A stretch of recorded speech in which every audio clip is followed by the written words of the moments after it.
Last battle or no last battle, only two things kept the Tyrants and Cairhienin from each other's throats. They preferred each other to Aielman, if barely, and they feared the wrath of the Dragon Reborn. If they lost that fear, they would be trying to kill one another and the Aiel before you could say Jack of the Mists. Does anyone speak in their defense? He asked. Does anyone know any mitigation? If any did, they held their tongues.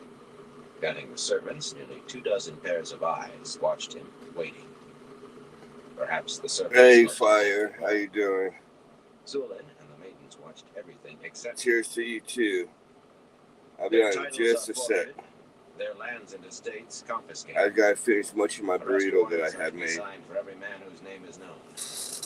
And every woman. I don't want y'all to see me have to eat. He had changed some laws, but not that. It was too late now. Publish it, that whoever kills one of them will be absolved of murder, and whoever aids them will be charged with treason. Any who surrender will be spared their lives, which might solve the difficulty of the standard. He would not order a woman executed, if he could work how to manage it. But those who persist will hang. The nobles shifted uneasily and exchanged glances with the tyrant or Cairhienin. Blood drained from more than one face. They had certainly expected the death sentences. There could be no less for rebellion, and with war around it. But the stripping of titles plainly shocked them. Despite all the laws Rand had changed in both lands, despite lords hauled before magistrates and hanged for murder or fined for assault, they still thought there was some difference bred in the bone. Some natural order that made them lions by right and commoners sheep. A High Lord who went to the gibbet died a High Lord, but Darwin and the others would die peasants in these men's eyes. A much worse fate than the dying itself. The servants remained poised with their pitchers, waiting to refill any goblet that had to be tilted very far in drinking. Features as expressionless as ever, there seemed to be a cheerfulness in some of those eyes not there before. Now that that's settled, Rand said, dragging off the shupa as he went to the table. Let's see the maps. Style is more important than a handful of fools rotting in Haddon murder. He hoped they did rot. Wiramon's mouth tightened. Tolmeron quickly smoothed out a frown. Sunamon's face was so smooth it might have been a mask. The other Tyrants looked as doubtful, and the Cairhienin as well, though Samara Drid hit it well. Some had seen Myrddraal and Trollocs during that attack on the stone, and some had seen his duel with Samael at Cairhien. Yet they thought his claim the Forsaken were loose a symptom of insanity. He had heard whispers that he had wrought all the destruction at Cairhien himself, striking out maniacally at friend and foe alike. Going by Laya's stony face, one of them was going to get a maiden's spear through it, if they did not guard those looks. They gathered around the table, though, as he tossed down the shupa and rummaged through the maps scattered in layers. Bashir was right. Men would follow madmen who won, so long as they won. Just as he found the map he wanted, a detailed drawing of the eastern end of Ilion, the Aiel chiefs arrived. Bruan of the Nakai Aiel was first to enter. Hell yeah, Fire. Popeyes is always good. Each acknowledged the nods of we don't have the three maidens. Popeyes here. Massive man with sad gray eyes really was the leader of the 5 clans Rand had sent south so far. None of the others objected. Bruan's oddly placid manner belied his battle skills. Clothed in the cotton sword, shufa hanging loose about their necks, they were unarmed except for their heavy belt knives. But then, an Aiel was hardly unarmed, even when he had only his hands and feet. The Cairhienin simply pretended they were not there. The tyrants made a point of sniffing and sniffing ostentatiously at their bowmenders and scented handkerchiefs. Tyr had lost only the stone to the Aiel, and that with the aid of the Dragon Reborn, as they believed, or of Aes Sedai. The Cairhien had twice been ravaged by them, twice defeated and humiliated. Except for Han, the Aiel ignored them all. Han, white-haired and with a face like freeze leather, glared murderously. He was a prickly man at best, and it might not have helped that some of the tyrants were as tall as he. On was short for an Aiel, which meant well above average for a wetlander, and as touchy about it as an Aiel. And of course, Aiel despised tree killers, one of their names for Carrigan, beyond any other wetlander. Their other name for them was Oathbreakers. The Ilianers, Bran said calmly, moving the map out. He used the dragon scepter to hold down one end, the gold-mounted ink pot matching sand bowl for the other. He did not need these men to start killing each other. He did not think they would. Well, he was there at least. In stories, allies eventually came to trust and like one another. He doubted these men ever would. The rolling plains of Moredo extended a little distance into Ilion, giving way to forested hills well short of the Mathrin Grove, and the river Shal, branching off from it. 5 inked crosses about 10 miles apart marked the eastern edge of those hills, the Dwarlen Hills. Bran put his finger on the middle cross. Are you sure Samael has not added any new camps?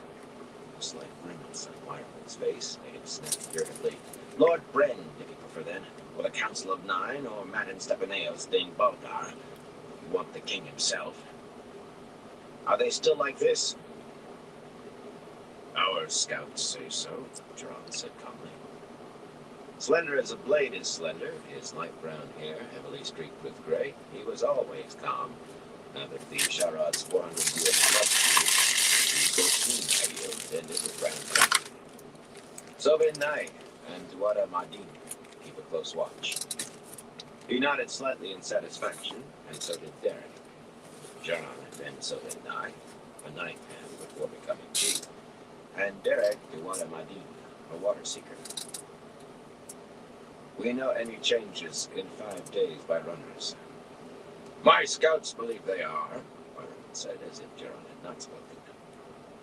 I send a new troop every week. It takes a full month for them to come. Hell yeah. I am as up to date as the distance allows. The Aiel's faces might have been carved from stone. Bran ignored the interplay. He had tried before to hammer shut the gaps between Tyrant, Carrion, and Aiel, and they always sprang apart as soon as his back turned. It was useless. As for the camps, he knew there were still only 5. He had visited them. Excuse me. There was a place that he knew how to enter. A strange, unpeopled reflection of the real world. He had walked the wooden walls of those massive houses there. He knew the answers to almost every question he had. He was juggling plans within plans, like a gleeman juggling fire. And Samael is still bringing more men up. This time he emphasized the name. The Aiel's expressions did not change. Signal were loose.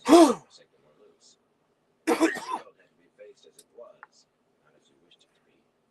But the others darted those quick, worried glances at him. They had to get used to it sooner or later. They had to believe sooner or later. Every man in Ilion who can hold his spear without tripping over it, or so it seems, Tomaran said. Yeah. Expression. He was as eager to fight the Ilioners as any tyrant. 2 nations had hated each other since they were wrested from the wreckage of other armies.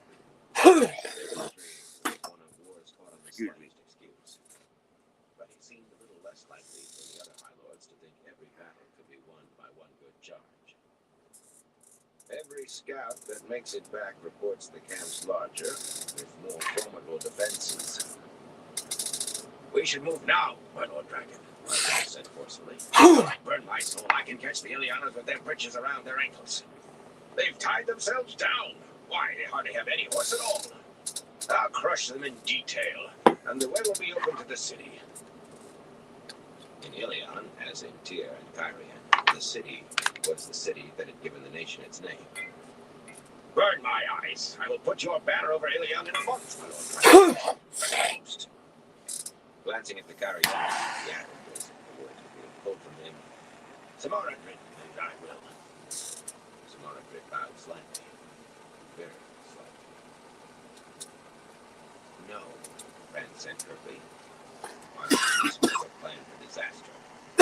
A good 250 miles in Samael's great hill forts across a plain of grass. A 50-foot rise was considered a tall hill, the thicket of two hides a forest. Samael had scouts too. Any rat or raven could be one of Samael's scouts. 250 miles. 12 or 13 days for the Tyrants and Tyrianan would run. The make it perhaps 5 if they pushed. Two moved fast among Aiel, but they were no part of Wyraman's. Long before Wyraman reached the hills, Samael would be ready to crush the tyrant, not the other way around. A fool. Even more foolish than the one. I've given your orders. You hold here until Matt arrives to take command, and even then, no one moves a foot until I think I have enough numbers here. There are more men on their way. Tyrants, Kyrie, That was good down there. I mean to smash Samael, Wyraman. Smash him forever, and bring Ilion under the dragon banner. That much was true. I only wish I could be with you, but Andor requires my attention yet. Wyraman's face became sour stone. Samaradrid's grimace should have turned the wine in his punch to vinegar, and Tomoran wore such a lack of expression that his disapproval was plain as a fist in the nose. In Samaradrid's case, it was the delay that worried. He had pointed out more than once that if every day brought more men to the camp here, it also brought more to the forts in Ilion. No doubt Wyraman's plan was the result of his urgings, though he would have made it better. Tomoran's doubts centered on Matt. Despite what he had told Tyrian of Matt's skill in battle, Tomoran thought it flattery from fools for a countryman who happened to be a friend of the Dragon Reborn. They were honest objections, and Samaradrid's even had validity. If the plan they had been given had been more than another screen, it was unlikely Samael depended entirely on rats and ravens for his spy. Rand expected there were human spies in the camp for other Forsaken as well, and probably for the Aes Sedai. It shall be as you say, my Lord Dragon, Arwen said heavily. The man was brave enough when it came to battle, but a pure blind idiot unable to think beyond the glory of the charge, his hatred of Ilioners, his contempt for Carianan and Aiel savages. Rand was sure Wyraman was exactly the man he needed. Tomoran and Samaradrid would not move too soon so long as Wyraman held the command. For a long while further they talked, and Rand listened, asking occasional questions. There was no more opposition, no more suggestions that the attack be made now. No discussion of the attack at all. What Rand questioned Wyraman and the others about was wagons. Wagons, and what was in them. The plains of Moredo had few villages and far between. No city except Far Madding in the north, and barely enough farmland to feed the people already there. A huge army would need a constant stream of wagons out of Tyr, bringing everything from flour for bread to nails for horseshoes. Except for Tomoran, the High Lords were of the opinion that the army could carry what it needed to cross the plain, and then could live off Ilion. Relish the thought of stripping their ancient enemies' lands to the ground like a swarm of locusts. The Carianan had a different opinion, especially Samaradrid and Menelil. Not only commoners had gone hungry during Carian's civil war and Shido's siege of their capital. Their hollow cheeks spoke eloquently of that. Ilion was a fat land, and even the Dwalan Hills held farms and vineyards. But Samaradrid and Menelil did not want to trust their soldiers' bellies to uncertain forage if there was another way. As for Rand, he did not want Ilion ravaged any more than could not be avoided. He did not really press anyone. Sunaman assured him the wagons were being assembled. He had long since learned his lesson about telling Rand one thing and doing another. Supplies were being gathered all across Tyr, despite Wyraman's grimaces of impatience with the whole notion, and Torian's sweaty mutters about the expense. The important thing, though, was that the plan he had given them was going forward, and would be seen to be going forward. Leave-taking involved more grandiose prattle and elaborate bows while he rewound the shufa around his head and took up the dragon scepter again. With half-hearted invitations to stay for a banquet, equally insincere offers to attend him to his departure if he could not remain to eat the feast they would have prepared. Tyron or Kyrianen, they avoided the company of the Dragon Reborn as much as they safely could without losing his favor, while pretending they did no such thing. Most especially, they wanted to be elsewhere when he channeled.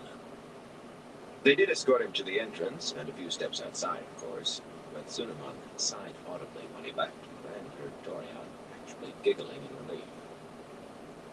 The Aiel chiefs went with Rand silently, and the maidens outside joined Sulan and the other three in making a ring around the 6 men as they started toward the green-striped tent.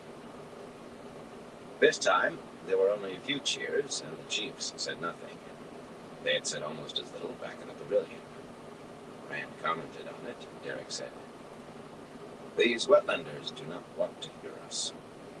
He was a husky man, within a finger width of Rand's height, with big nose and paler streaks prominent in his golden hair. His blue eyes were filled with contempt. "They hear only the wind." "Did they tell you of those who rebel against you?" Aaron asked. Taller than Derek, he had a pugnacious jaw and almost as much white as red in his hair. "They did," Rand said. Han frowned at him. "If you are sending these Tyrans after their own kind, it is a mistake. Even if they could be trusted, I do not think they could do it. Send the spears. One clan would be enough and more." Rand shook his head. "Darlin and his rebels can wait. Samael is what's important." "Then let us go to Ilion now," Geron said. "Forget these wetlanders, Randolph Thor. Already, there are nearly 200,000 spears gathered here. We can destroy the Ilioners before Wyram and Santiago, and Samara Drid Maravin can be halfway there." For a moment, Rand squeezed his eyes shut. Was everyone going to argue with him? These were not men who would give way to frown from the Dragon. The Dragon Reborn was only a wetlander prophecy. They followed he who comes with the dawn, the Kara. No, it wasn't too bad. And as he had long since grown tired of hearing, even the Kara Khan was not a king. "I want your word to stay here until Matt tells you to move. A promise from each of you." "We will stay," Randolph Thor. Ruan's deceptively mild voice had a tight edge. The others' agreements came in harder voices, but they came. "But it is wasting time," Han added, twisting his mouth. "May I never know shade if it is not." Geron and Aaron nodded. Rand had not expected them to give in so quickly. "Now and then you have to waste time to save it," he said, and Han snorted. Now that's good Back that you at got the green kit striped in eating. tent, the Thunderwalkers had lifted up the sides on poles, letting the breeze blow through the shaded interior. Hell yeah, fire. Hot and dry as it was, As long as it's good, put that little bit of money in. Rand did not think he sweated a drop less than he had in the sun.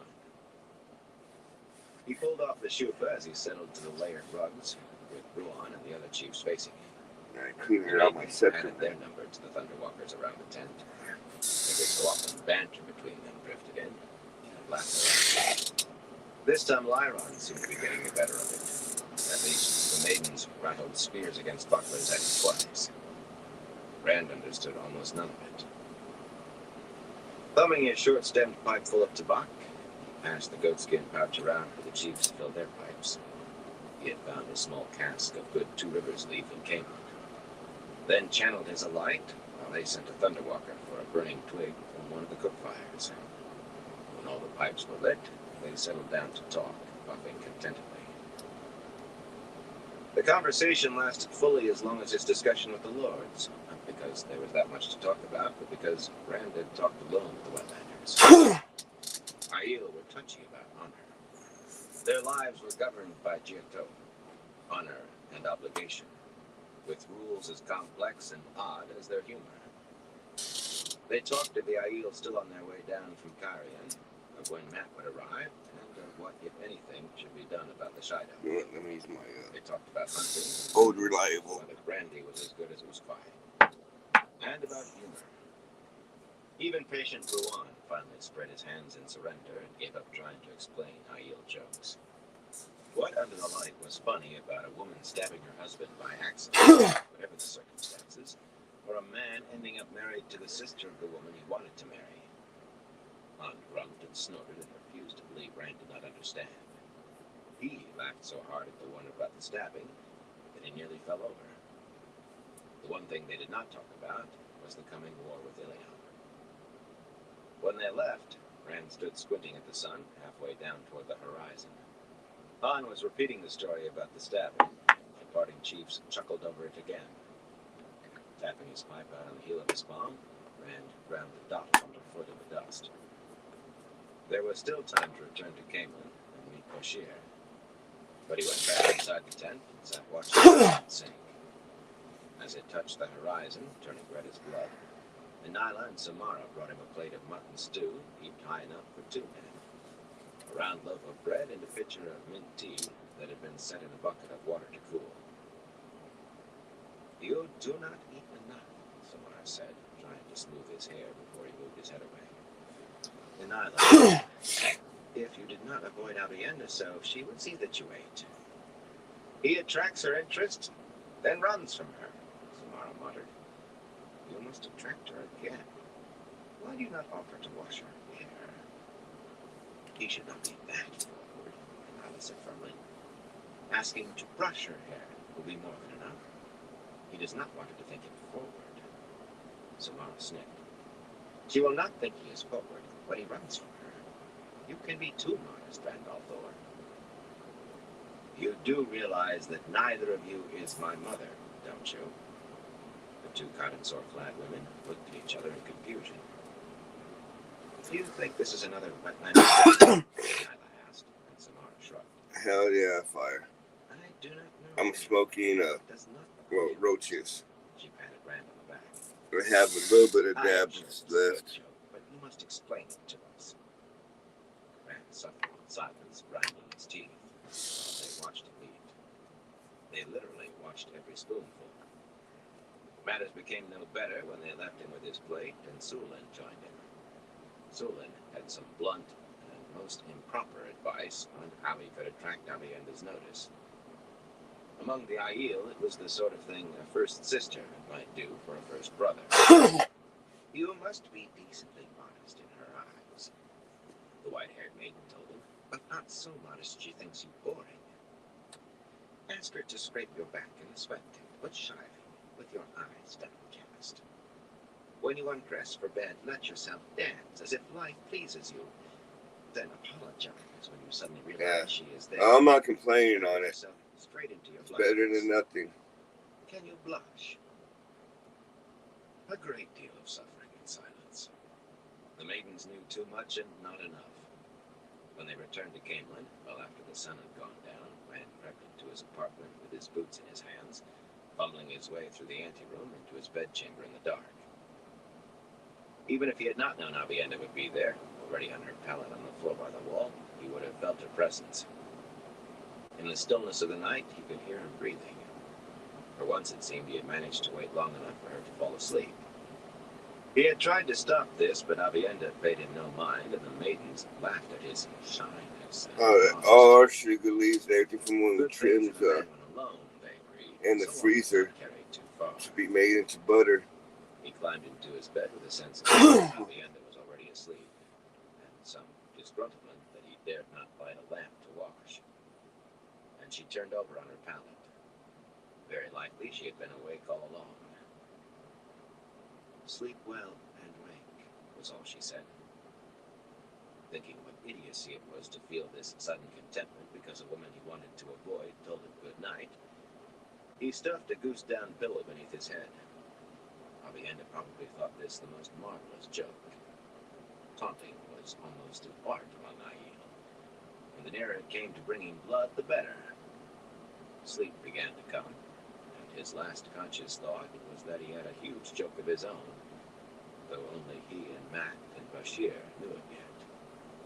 Samael had no sense of humor at all. That great hammer of an army waiting in Tyr was the biggest joke the world had ever seen. With any luck, Samael would be dead before he knew he should laugh. Chapter 5. A different dance. The Golden Stag lived up to its name in most ways. Polished tables and benches, with rose-carved legs, dotted the large common. One white-aproned serving girl did nothing but sweep the white stone floor. Blue and gold scrollwork made a broad painted band on the walls just below the high-beamed ceiling. The fireplaces were well-dressed stone, their hearths decorated with a few evergreen branches, and a stag chiseled above each lintel supporting a wine cup and branching antlers. A tall clock with a little gilding stood on one mantel. A knot of musicians played on a small dais at the back.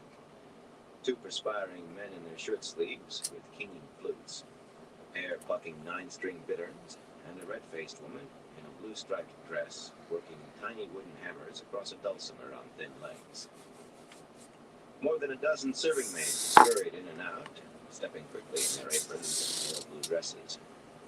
Most were pretty, though some carried nearly as many years as Mistress Dalevin, the round little innkeeper with her wispy gray bun at the nape of her neck. Just the sort of place Matt liked. It fairly oozed comfort and an air of money. He had chosen it because it sat nearly dead center in the town, what the other had not heard.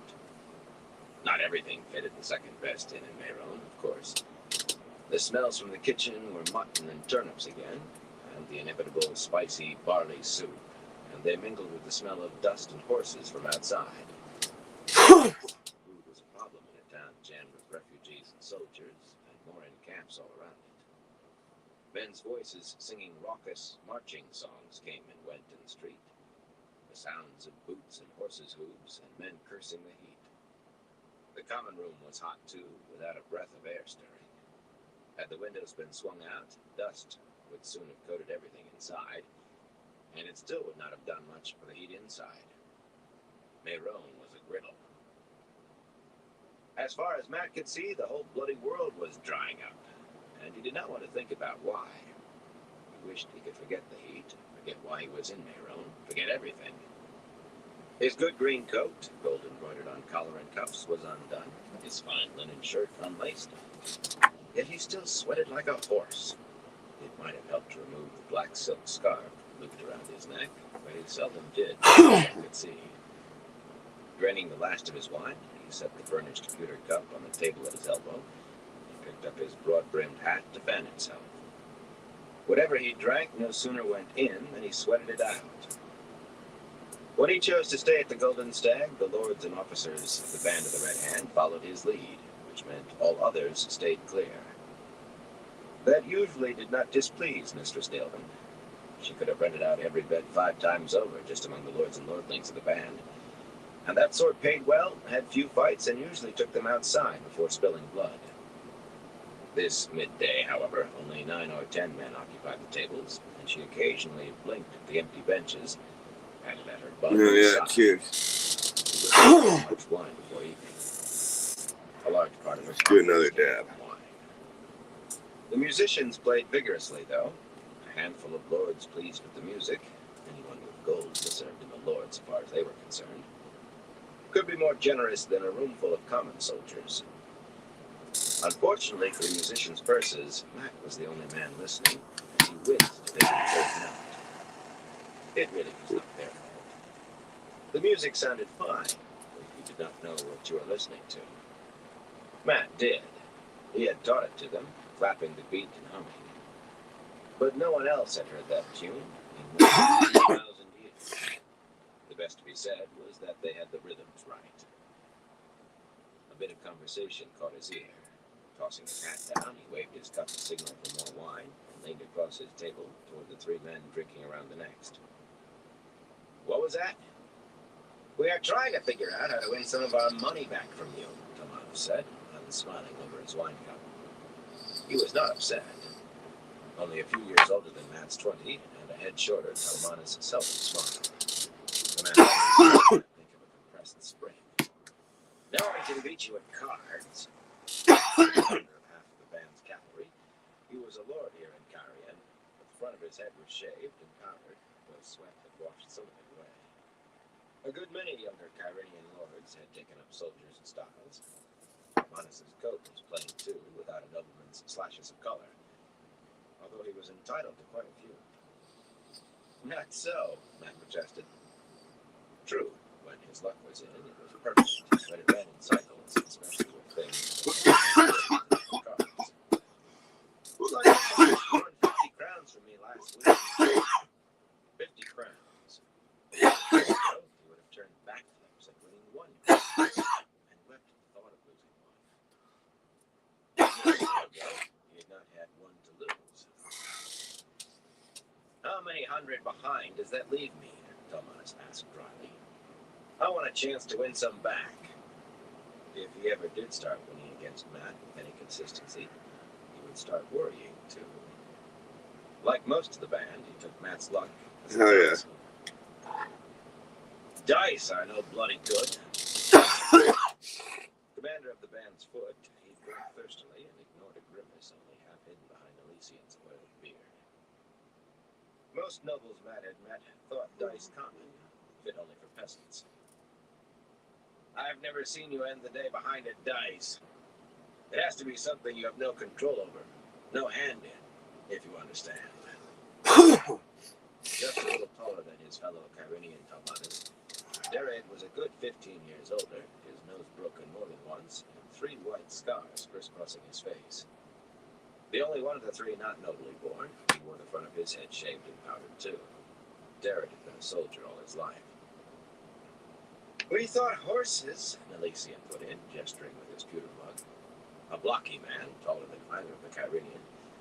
He led the other half of the cavalry in the band.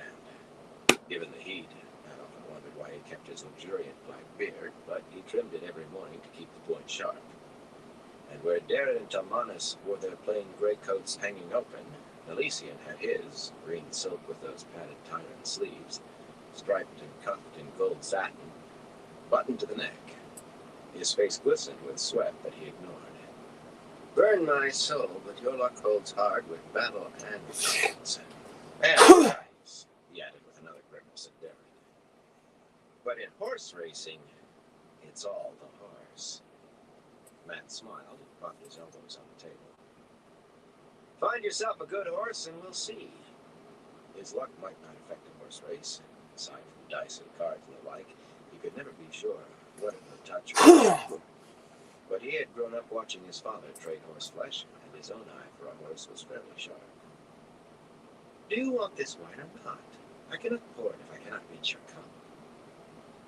Matt glanced over his shoulder. The serving maid behind him, with a polished pewter pitcher, was short and slim, a dark-eyed, pale-cheeked beauty with black curls nestling on her shoulders. And that precise musical Kyrenian accent made her voice into chimes. He had his eye on Betsy Sylvan since the first day he walked into the Golden Stag. This was his first chance to speak to her. There were always 5 things that needed doing immediately, and 10 that should have been done yesterday.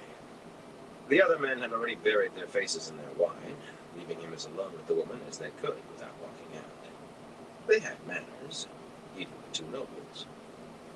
Grinning, Matt swung his legs under the bench and held out his cup for her to fill. Thank you, Betsy, he said, and she bobbed a curtsy. When he asked her to pour one for herself and join him, however, she set the pitcher on the table, folded her arms, and tilted her head to one side, eyeing him up and down. I hardly think Mistress Dalevin would know. Oh, no, I do not think she would. Are you a lord? They all seem to jump for you, but no one calls you my lord. They barely even bow. Just the commoners. Matt's eyebrows shot up. No, he said, more curtly than he wished. I am not a lord. Brad could let people run around calling him Lord Dragon and the like, but that was not for Matt from Coffin. No, indeed. Taking a deep breath, he put his grin back on. Some women tried to nudge a man off balance, but it was a dance he was good at. Just call me Matt, Betsy. I'm sure Mistress Dalevin won't mind if you just sing with me. Oh, yes, she would. But I suppose I can talk a bit. You must be almost a lord. Why are you wearing that in this heat? Leaning forward, she pushed his scarf down with a finger. He had not been paying attention and had let it slip a little. "What's this?" She ran her finger along the pale, thickened ridge that circled his neck. "Did someone try to hang you? Why? You are too young to be a hardened scofflaw." He put his head back and hastily retied the black silk to hide his scar, but Betsy was not put off. Her hand dipped into the unlaced front of his shirt to pull up the silver fox-head medallion he wore on a leather thong. "Was it for stealing this? It looks valuable. Is it valuable?" Matt snatched the medallion away, stuffed it back where it belonged. The woman hardly drew breath, certainly not enough for him to get a word in. Elysian and Derek chuckling behind him, and his face darkened. Sometimes his luck with gambling was stood on its head with women, and they always found it funny. "No, they would not have let you keep it if you stole it, would they?" Betsy chattered on. "And if you are almost a lord, I suppose you can own things like that. Perhaps it was because you knew too much. You look a young man who knows a great deal, or thinks he does." She smiled one of those shrewd little smiles that women wore when they wanted to fuddle a man. It seldom meant they knew anything, but they could make you think they did. "Did they try to hang you for thinking you knew too much? Or was it for pretending to be a lord? Are you sure you are not a lord?" Derek and Elysian were laughing right out now, and even Talmanis was chuckling, though they tried to pretend it was about something else. Derek wheezingly interjected some tale about a man falling off a horse whenever he had breath enough, but there was nothing funny in the bit Matt heard. He kept his grin on, though. He was not going to be routed, even if she could talk faster than he could run. She was very pretty, and he had spent the last few weeks talking to the likes of Derek and worse, sweaty men who sometimes forgot to shave and too often had no chance to bathe. Perspiration beaded Betsy's cheeks, but she gave off a faint smell of lavender-scented soap. "Actually, I got that scratch for knowing too little," he said lightly. Women always liked it when you played down your scars. The light knew he was growing enough of them. "I know too much now, but too little then. You could say I was hanged for knowledge." Shaking her head, Betsy pursed her lips. "That sounds like it is supposed to be witty, Matt. Lordlings say witty things all the time, but you say you are not a lord. Besides, I'm a simple woman. Wit goes right over my head. I think simple words are best. Since you are not a lord, you should speak simply, or else some might think you are playing at being a lord. No woman likes a man pretending to be what he is not. Maybe you could explain what you were trying to say." Maintaining his smile was an effort. Bandying words with her was not going at all the way he wanted. He could not tell whether she was a complete nit or just managing to make him trip over his ears, trying to keep up. Either way, she was still pretty, and she still smelled of lavender, not sweat. Derek and Elysian seemed to be choking to death. Talmanis was humming "A Frog on the Ice." So he was skidding about with his feet in the air, was he? Matt put down his wine cup and rose, bowing over Betsy's head. "I am who I am, and no more, but your face drives words right out of my head." That made her blink. Whatever they said, women always like flowery talk. "Will you dance?"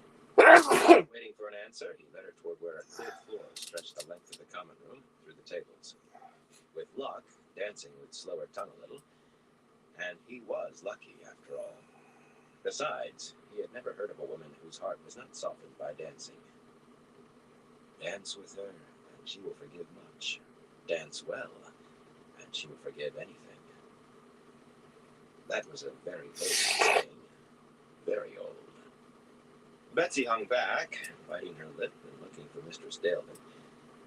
But the plump little innkeeper only smiled and waved Betsy on, then patted ineffectually at the tendrils escaping her bun and went back to chivying the other serving maids as though the tables were full. Mistress Dalevin would have been all over any man she thought was behaving improperly. Despite her placid appearance, she kept a short cudgel in her skirts and sometimes used it. Elysian still eyed her carefully, close. But if a free-spending man wanted to dance, what was the harm in that? He held Betsy's hands outstretched to either side. There should be just enough room between the tables. The musicians began to play louder, if no better. "Follow me," he told her. "The steps are simple to start." In time to the music, he began. Dip and and a gliding sidestep to the right, left foot sliding after. Dip and a gliding step and slide with arms outstretched. Betsy caught on quickly, and she was light on her feet. When they reached the musicians, he smoothly lifted her hands overhead and spun himself and her back to back. Then it was dip and sidestep, twirl, face to face, dip, sidestep, and twirl, again and again, all the way back to where they began. She fell into that just as swiftly, smiling up at him in delight whenever the turns allowed. She truly was pretty. A little more complicated now, he murmured, Hell yeah, turning to their face fire. positions side by side, wrists crossed and hands linked in front of them. Right knee up, slight kick left, then glide forward and right. Left knee up, slight kick right, then glide forward and left. Betsy laughed as they wove their wedding. With each passage, demonstration to match him, light as a fire, with each twist and turn and spin. Best of all, she did not say a word. Caught him up, missed notes and all, and the pattern dance, memories floated in his head as they floated back and forth across the floor. In memory, he was a head taller, with long golden mustaches and blue eyes. He wore a red sashed coat and That was silk rough with hit rough there. finest barcine lace and yellow sapphire studs from Aramale on his chest, and he danced with a darkly beautiful emissary of the Athaan Mier. The fine gold chain linking her nose ring to one of her multitude of rings held a tiny medallion as wait mistress of Clan Shodin. He did not care how powerful she was. That was for the king to worry over. She was beautiful and light in his arms, and they danced beneath the great crystal dome of Shemab, when all the world envied Coromanda's splendor and might. Other memories flitted around the sparking off bits of that remembered dance. The morrow would bring news of increasingly heavy Trolloc raids out of the Great Blight. Another month, word that Barcine of the Golden Spires had been ravaged and burned, and the Trolloc hordes were sweeping south. So would begin what later would be called the Trolloc Wars, none gave it that name to begin. 300 years and more of all but unbroken battle, blood, fire, and ruin. Before the Trollocs were driven back, the Dreadlords hunted down. So would begin the fall of Coromanda, with all its wealth and power, with its philosophers and famed seats of learning, of Manetheren and Aharon, and all of the 10 nations, smashed even in victory to rubble, from which other lands would rise, lands that barely remembered the 10 nations as more than myths of a happier time. But that lay ahead, and he banished those memories in the pleasure of this one. Tonight, he danced the pattern dance with... He blinked, for an instant startled by sunlight streaming through the windows and the fair face beaming up at him through a sheen of perspiration. Very nearly, he fumbled the complex interweaving of his feet with Betsy's as they whirled down the floor, but he caught himself before tripping her, the steps coming instinctively. This dance was his as surely as those memories were, borrowed or stolen, but so seamlessly woven into those he really had lived that he could no longer tell the difference without thinking. All his now, filling holes in his own memories. He might as well have lived them all. It had been true what he told her about the scar on his neck, hanged for knowledge and for lack of it.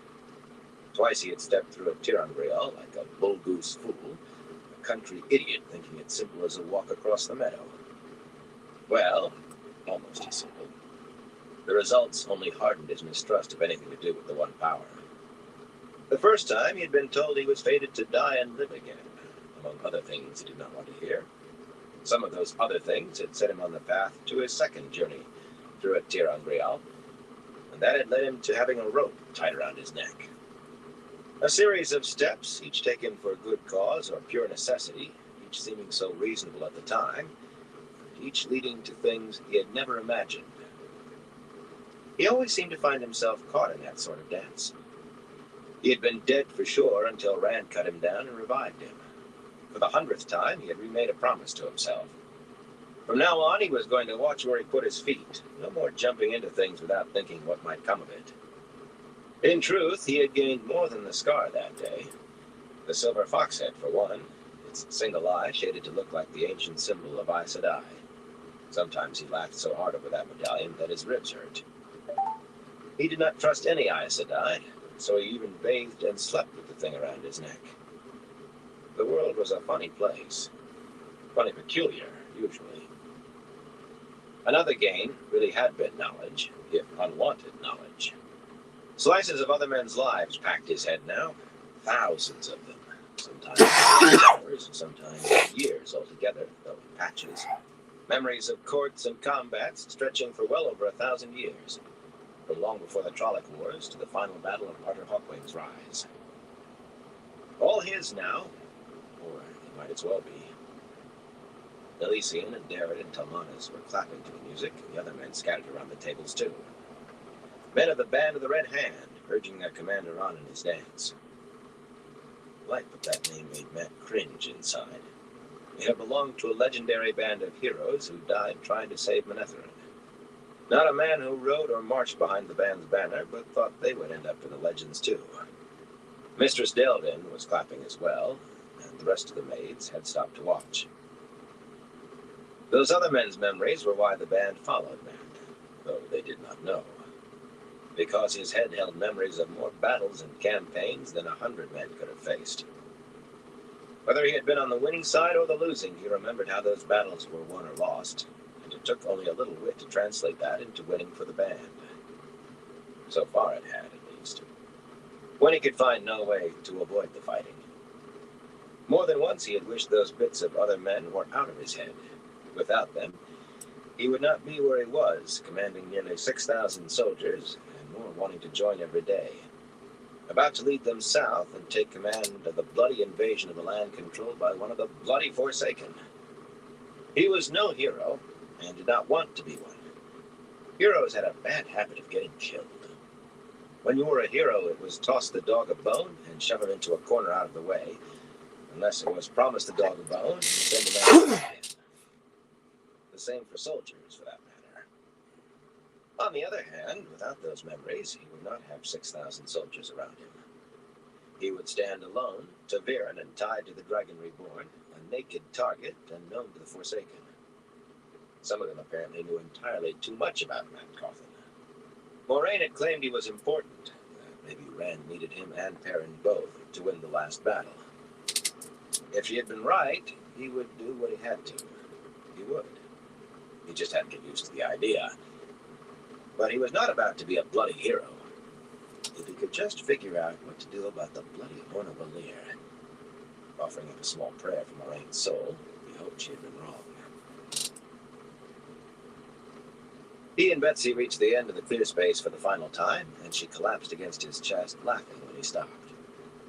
Oh, that was wonderful. I felt like I was in a royal palace somewhere. Can we do it again? Oh, can we? Can we?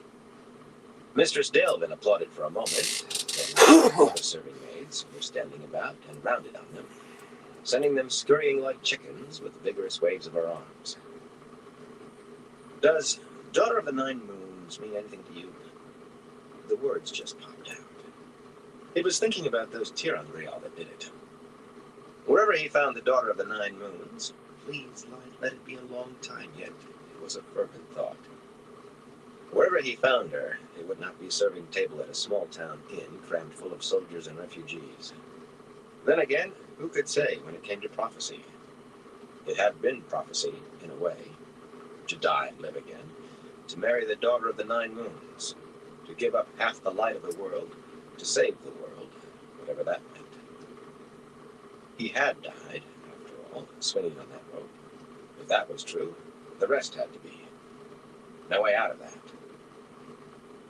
Daughter of the Nine Moons, Betsy said breathlessly. Lack of breath did not slow her down. Is it an inn? A tavern? Not here in Mehron, I know that. Maybe across the river in Arengil? I've never been to... Matt laid a finger across her lips.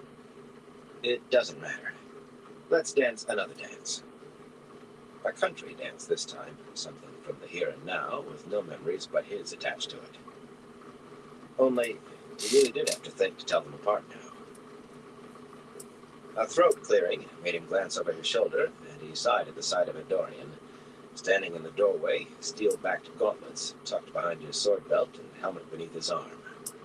The young Tyrant Lord had been a plump, pink-cheeked man when Matt gambled with him in the Stone of Tyr, but he had grown harder and sun-dark since coming north. The rimmed helmet bore no plumes now, and chips and dents marked the once ornate gilding on his breastplate. His puffy-sleeved coat was blue-striped with black, but showing wear. "You told me to remind you of your rounds at this hour." The Dorian coughed into his fist. He ostentatiously did not glance at Betsy. "But I could come back later if you wish." "I'll come now," Matt told him. It was important to make rounds every day, inspect something different every day. Those other men's memories told him that, and he had come to trust them about things like this. If he was stuck in this job, he might as well try to do it right. Doing it right might keep him alive.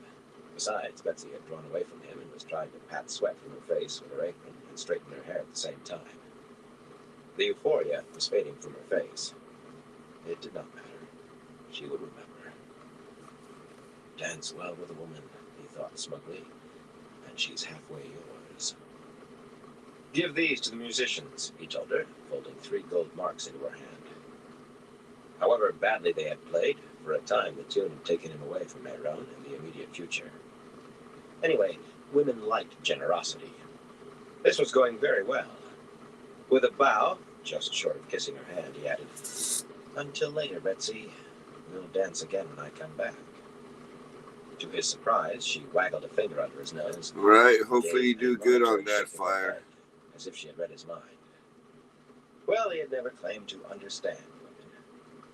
Settling his hat on his head, he took up his black-hasted spear from beside the door. But yeah, definitely That was hope you another do good gift on from the that. other side of Hopefully that Tyrann Grill. you make some With money its off inscription on the that. shaft in the old tongue, and its odd head like a short sword blade marked with 2 ravens. "We'll do the drinking rooms today," he told the Dorian, and they strode out into the full heat of midday, into the bedlam of Mayron. It was a small, unwalled town, though 50 times larger than anything he had seen before leaving the 2 rivers. An overgrown village, really. Few of the brick and stone buildings were more than a single story high, and only the inns rising as much as 3, with as many roofs of wooden shingles or thatch as slater tile. Now the streets, most hard-packed dirt, were thronged with people. The townsfolk were of every sort, mainly Kyrenian and Andorans. Although it lay on the Kyrenian side of the Aranin, Mayron was in no nation now, but balanced between, with folk from half a dozen lands living there or passing through. There had even been 3 or 4 Aes Sedai since Matt arrived. Even wearing the medallion, he walked wide of them. No need to seek out trouble. They all moved on as quickly as they came. His luck did run good when it was important. So far it had. The townspeople hurried about their business, for the most part ignoring the many ragged men, women, and children who wandered about blankly. All Kyrenian, those last usually found their way down to the river before returning to the refugee camps ringing the town. Few left to go home, though. The Civil War might be over up in Cairhien, but there were still brigands, and they feared the Aiel. For all Matt knew, they feared running into the Dragon Reborn. The simple truth of it was, they had run as far as they could.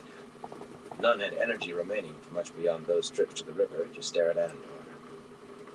The band's soldiers added to the crowds, 1s or 3s meandering about the shops and taverns, troops in formation, crossbowmen and archers in jerkins covered with steel discs, pikemen in battered breastplates cast off by their betters or looted from the dead. Everywhere rode breastplated horsemen, Tyran lancers in rimmed helmets, and Cairhienin in bell-shaped helmets, even some Andorans in conical helmets with barred face guards. Robin had tossed a good many men out of the Queen's guards, men too loyal to Morghese, and some had joined the band. Hawkers moved through the mass with their trays, crying needles and thread, ointments claimed to be good for any wound, and remedies for everything from blisters to watery bowels to camp fever. Soap, tin pots, and cups guaranteed not to rust out. Woolen stockings, knives and daggers of the finest Andoran steel, the seller's word on it. Every sort of thing that a soldier might need, or the vendors thought he might be convinced he did. The din was such that any hawker's bellows were swallowed up 3 paces away. The soldiers recognized Matt right away, of course, and many raised cheers, even men too far away to see more than his broad-brimmed hat and odd spear. Those picked him out as clearly as any noble sigil. He had heard all the rumors about why he disdained armor and helmet. There were all sorts, from mad bravery to the claim that only a weapon forged by the Dark One himself could kill him. Some said the hat had been given him by Aes Sedai, and as long as he wore it, nothing could kill him. The fact was, it was an ordinary hat, because it gave good shade, and because it was a good reminder to stay clear of anywhere he might need helmet and armor. The tales circulating about his spear, with that inscription that few even among the nobles could read, were more extravagant still. None could match the truth, though. That raven-marked blade had been made by Aes Sedai during the War of the Shadow, before the breaking. It never needed sharpening. He doubted he could break it if he tried. Waving to acknowledge shouts of the Light Illumined Lord Matrim and Lord Matrim in victory, and such drivel, made his way through the crowd to the door. Cheers, bro. At least he did not have to push. He gave way as soon as they saw him. He wished so many of the refugees did not stare, as though he had the key to their hopes hidden in his pocket. Aside from making sure they got food from the wagon trains coming up from Tyr, he did not know what he could do. A good many were dirty as well as ragged. Did the soap get out to the camps? He wondered. The Dorian heard despite the uproar. It did. Most traded back to the peddlers for cheap wine. They don't want soap. They want to cross the river, or else drown their miseries. Matt grunted sourly. Passage to Arendelle was one thing he could not give them.